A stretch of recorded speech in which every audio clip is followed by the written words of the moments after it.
Theodore Gonzales was born in 1954 in Baguio.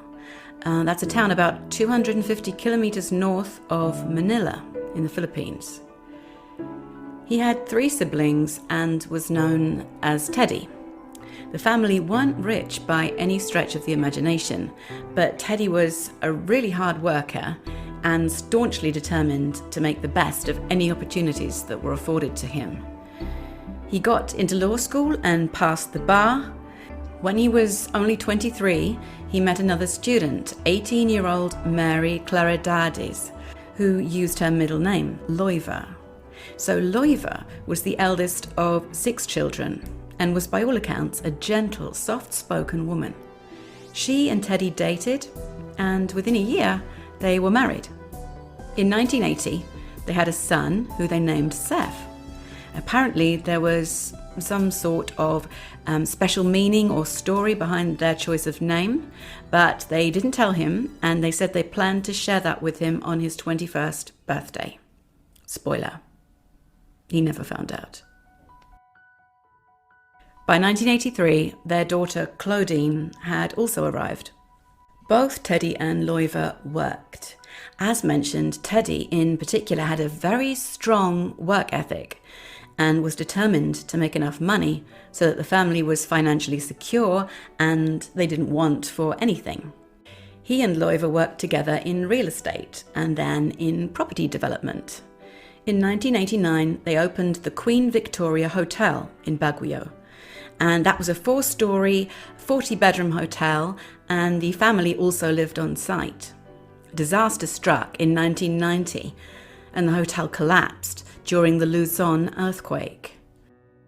Mother, father, and daughter escaped unscathed, but Seth was trapped in the rubble.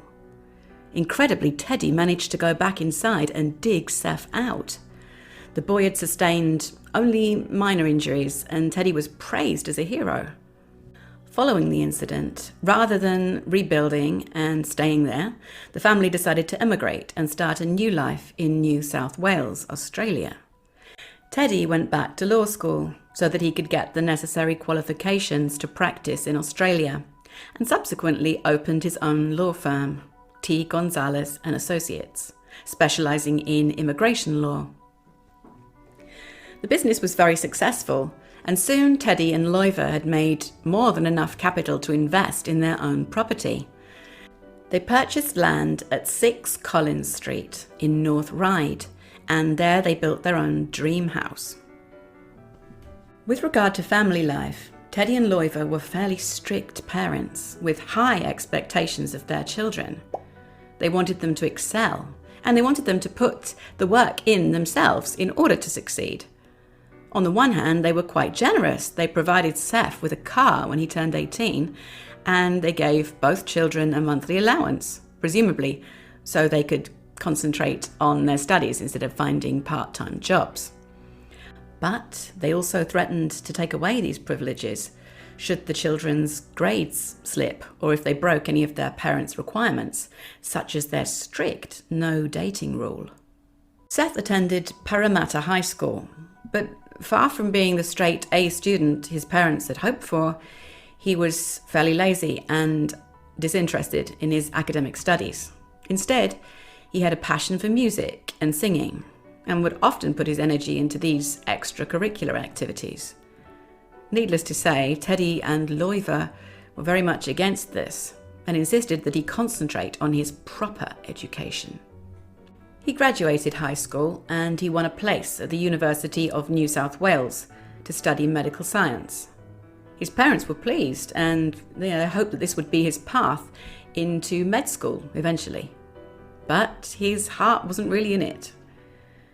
Having satisfied his parents' requirements by getting into a university of their approval, he continued to pursue his interest in music rather than concentrating on his degree.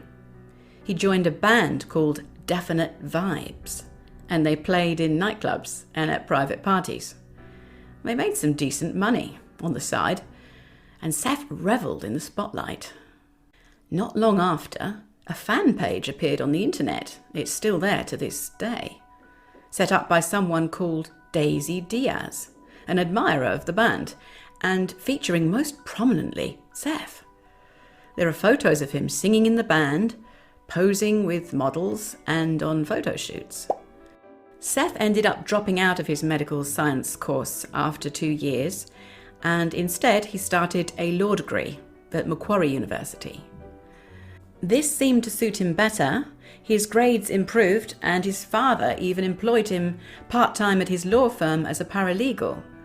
His parents also rewarded him with a car, a blue Ford Festiva, complete with a personalised number plate, SEF 80G. Seth's sister Claudine also seemed to be doing well at school. She was a popular girl with many friends and had aspirations to become a teacher. Against her parents' wishes, she had been dating a 19-year-old boy named Chris. And concerned that this relationship would distract her from her studies, Teddy and Loiva sent her away to live in Melbourne with her auntie for a time. However, Claudine and Chris stayed in contact until Seth intervened, emailing him and threatening him that if he didn't stop contact with his sister, Seth and his gang would come and visit him. Chris backed off, and of course Claudine was furious. She retaliated by informing their parents that Seth had been falsifying his degree results, which was true. He had boasted to her previously that since he'd been failing all 4 courses, he simply intercepted the letters, rewrote them, and gave the fake results to their parents. Teddy and Loiva were incensed. They threatened to confiscate his car, stop him from working at the law firm, and even disinherit him. It was the school holidays, so Claudine was back at home and staying with the family. She'd been studying all day because she was going back to Melbourne to begin school again the following week. Teddy and Loiva left for work in the morning, and Seth went to uni, and then on to his father's office in the afternoon to help with some IT issues. He had plans to go out in the evening with his friend Sam. He picked Sam up at 8 p.m, and the pair went to Planet Hollywood, and then on to a games arcade, where they stayed until about 11 p.m. Then Seth dropped Sam home and drove back to his parents' house at Collins Street, arriving around 11:30 p.m. Upon entering the house, he discovered the bodies of his murdered family members.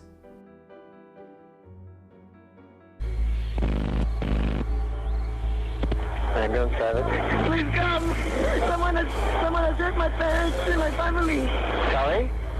Someone has shot my parents. Please come! Someone's what? Someone has shot my parents. I think they're all bleeding. They're on the floor. What suburb are you in? They're not breathing. What do I do? What suburb are you in? He ran to his neighbour's house to raise the alarm and started shouting and banging on the door. Eventually 2 neighbours came outside and tried to help Seth, who was sobbing hysterically. As they waited for the ambulance to arrive, Seth suddenly got up and rushed back into the house, saying that he knew CPR and he could do something to help them. The neighbour said he followed reluctantly because he was worried that whoever had done this might still be inside, and when he saw the bodies downstairs, he knew immediately that it was far too late to save them. 46-year-old Teddy was lying in the entrance hallway, blood pooled around him. 43-year-old Loiva was lying in the adjoining living area, blood also pooled around her, and a bag of groceries dropped nearby. The neighbour ushered Seth back outside, and they waited for the emergency services to arrive. Armed police were first on the scene, and they checked and secured the house before allowing the paramedics inside. They entered and found Teddy and Loiva downstairs, and the body of 18-year-old Claudine upstairs in her bedroom. Contrary to what Seth had said on the phone, the victims had not been shot, but rather most of the injuries were stab wounds. Teddy had sustained 12 injuries, mostly in his upper body, and his jugular artery had been severed, leading to his death through massive blood loss. There were defensive wounds on his arms and hands, showing that he'd put up a struggle and attempted to fight his attacker off. Loiva had injuries to her face, back, chest and groin, and also displayed defensive wounds on her hands. She had a 4 or 5 centimetre laceration across her throat, which had severed her windpipe, and experts later determined that this had been inflicted post-mortem. Claudine's murder appeared to be the most brutal. She'd been bludgeoned from behind with a heavy object, something like a baseball bat. Her skull was fractured, and she had sustained 5 stab wounds to her neck and 2 to her torso. Forensic analysts determined that she'd been killed at around 4 p.m. There were study books open on her desk, and it was thought that the attacker most likely struck her from behind, taking her by surprise as she was studying. Loiva left the office at around 4:45 p.m, and after dropping a colleague home, she decided to pick up a few groceries at a local store before arriving home around 5:15. She was ambushed and killed as she carried the shopping bags into the living area from the hallway. Teddy left work around 6:40, and it was established that he'd been attacked immediately as he'd entered the house. The killer also left some racist graffiti sprayed on the wall in blue paint in the living room area. While police surveyed the crime scene, Seth sat outside, crying, and asked for some rosary beads. He mentioned that as he had discovered the bodies of his parents, he'd seen 2 figures fleeing the scene. He tried to follow them, but he'd given up when they'd both disappeared from sight. When he was asked whether he could think of anyone who would want to hurt his family, or indeed any incident that could have triggered this, he said that something had happened the night before, actually. According to Seth, the family had been out celebrating Claudine's 18th birthday at a restaurant, and during the car journey home, they'd been involved in some kind of road rage incident, whereby the occupants of the other vehicle had pulled alongside their car and shouted "bloody Asians" at them.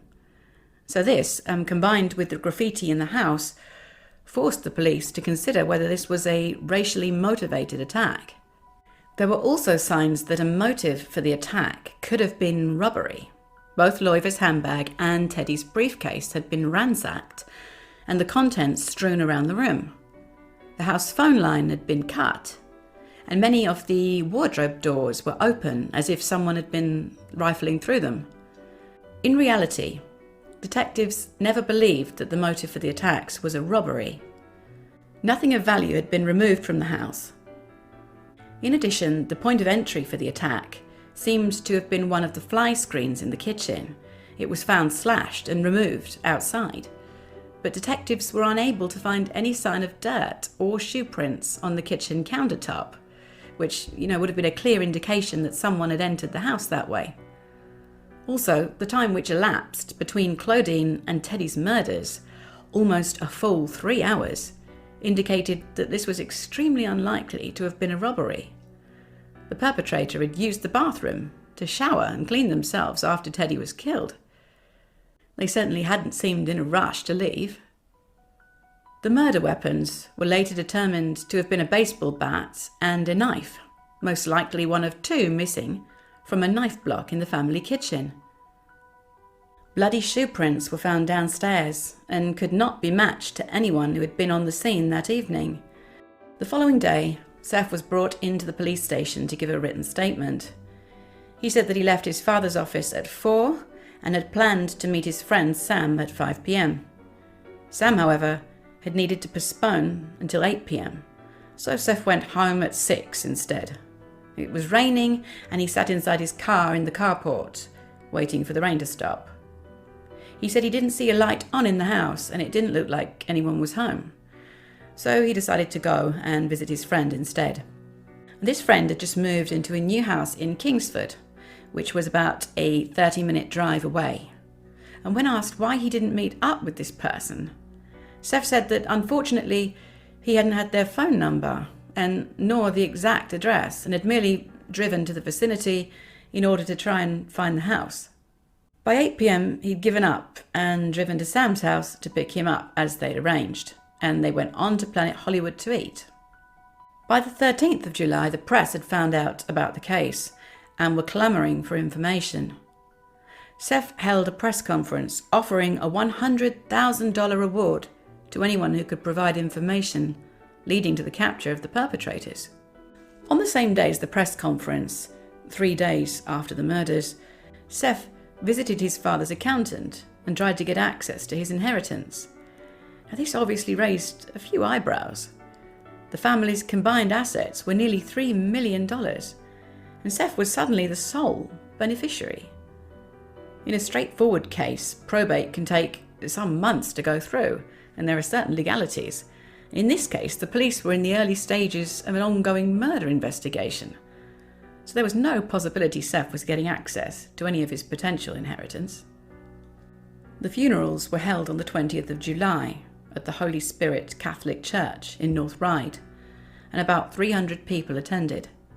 Seth gave the eulogy and commented that he was particularly saddened by the fact that he would never know the story behind his name, as his parents wouldn't be around to share it with him on his 21st birthday.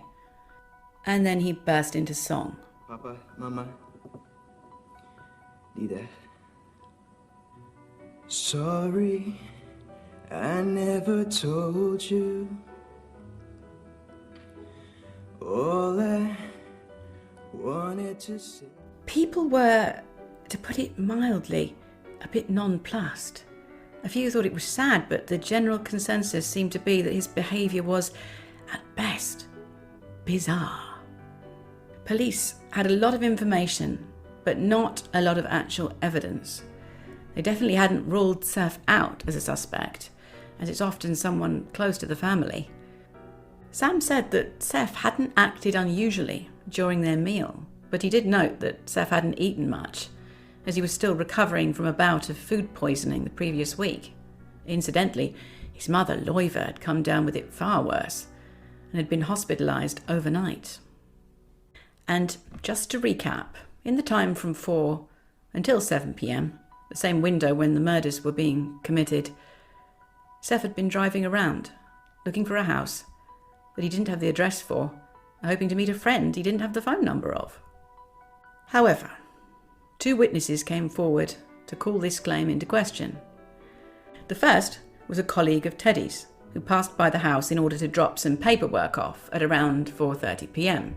Now, he didn't ring the doorbell, but he dropped the envelope through the mailbox.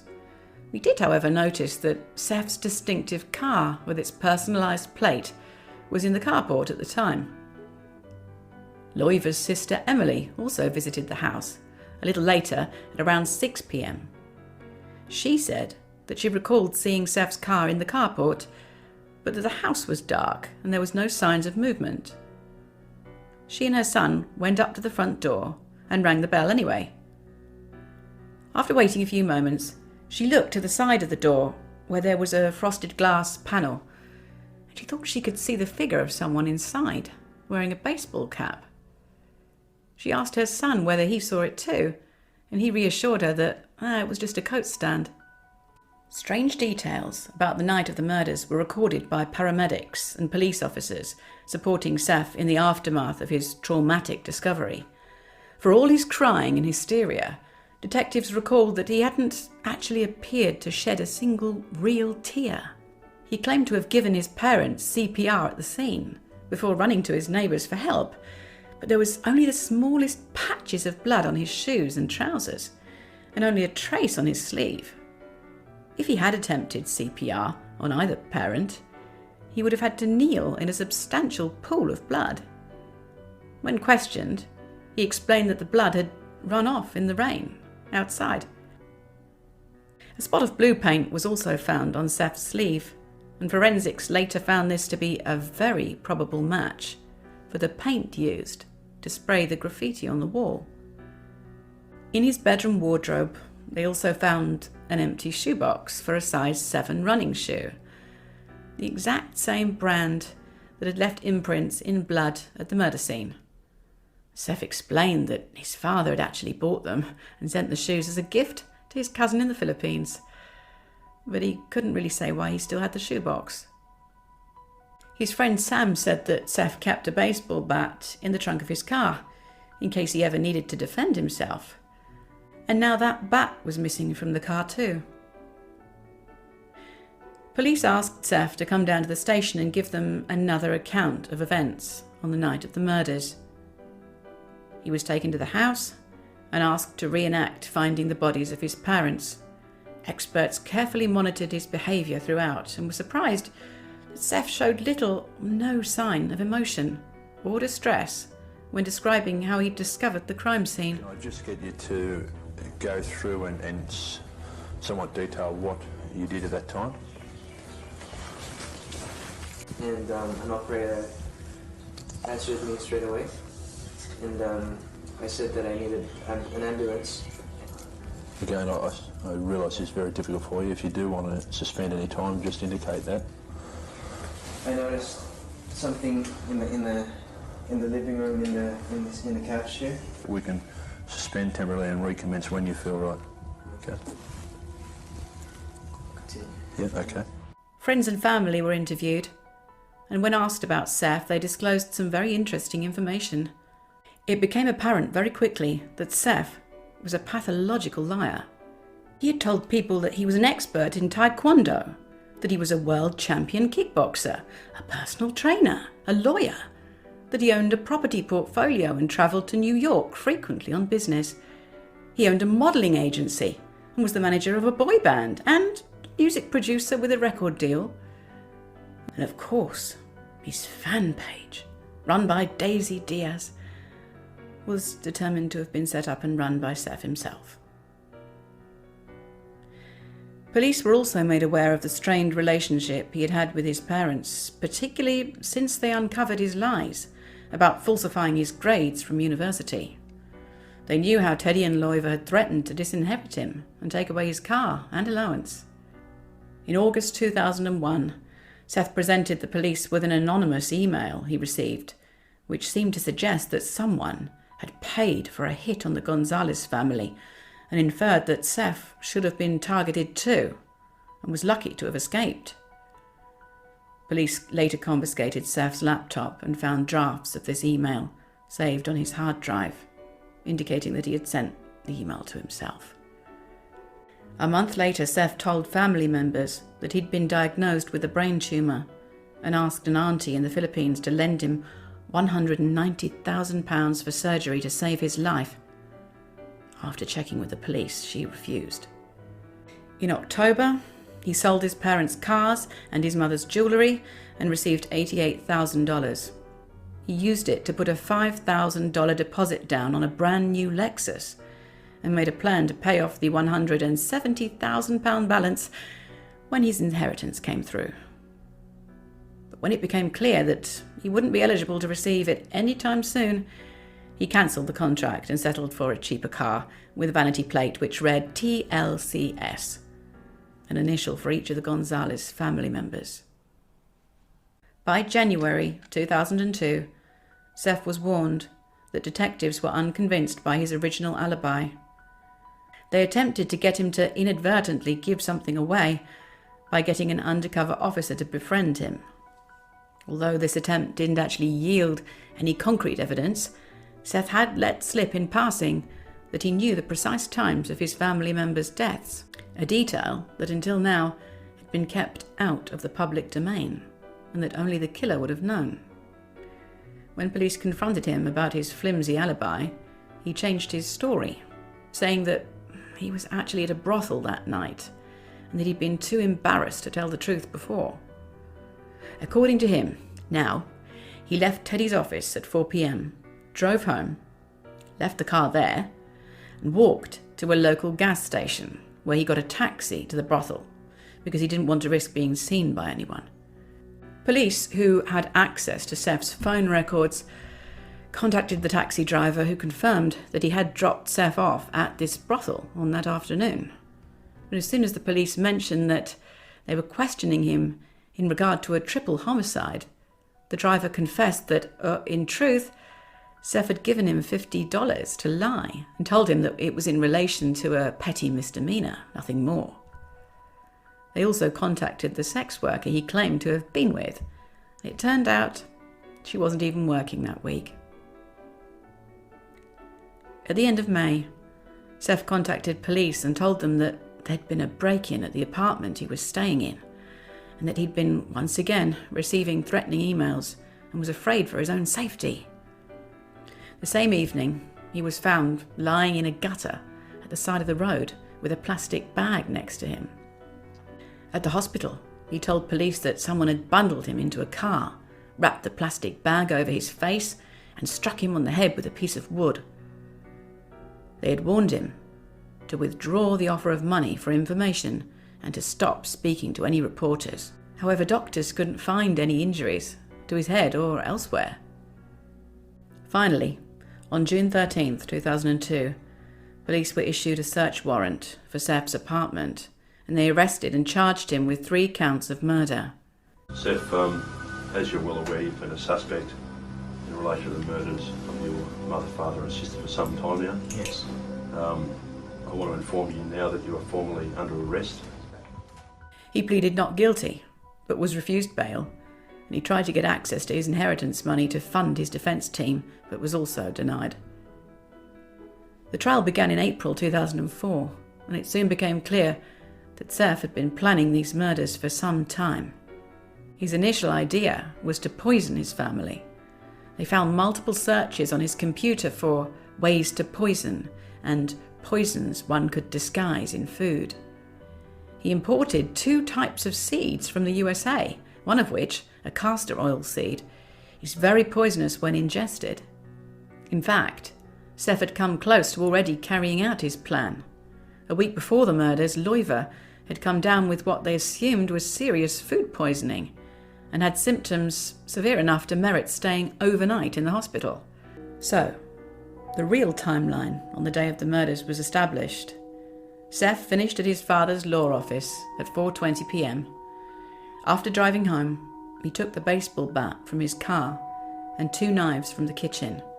He went upstairs and attacked his sister Claudine, using both the bat and one of the knives. He laid a red sweater over her body and went back downstairs to wait for his parents to arrive one by one. Loiva arrived home around 5:45 and entered the property carrying a bag full of groceries. He attacked her from behind in the living room. Just then is when his Aunt Emily arrived and rang the doorbell and then looked through the window. The figure she saw, wearing the baseball cap, was in fact Seth, waiting motionless for them to leave. Not a coat stand at all. Teddy arrived home at 7 p.m. and was murdered in the hallway. Seth then took a shower and attempted to stage the scene to look as though someone had broken into the house to rob it, and sprayed the graffiti on the wall to suggest that they'd been victims of a racially motivated attack. He collected the murder weapons, the clothes, the shoes, spray cans, and drove away, dumping them en route to his friend Sam's house. On the 20th of May, 2004, Seth was found guilty of 3 counts of murder. They dropped the lesser charge of food contamination. He had always maintained his innocence and was heard to gasp audibly in shock when the verdict was read out in court. He had been assessed by a psychiatrist prior to the trial and was found to be free from any mental illnesses and fit to stand trial.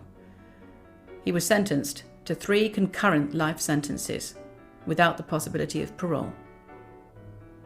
And, well, that's the conclusion of today's case. Thank you so much for watching. If you found it interesting, please like, comment, or subscribe, and I'll see you in the next one. Bye.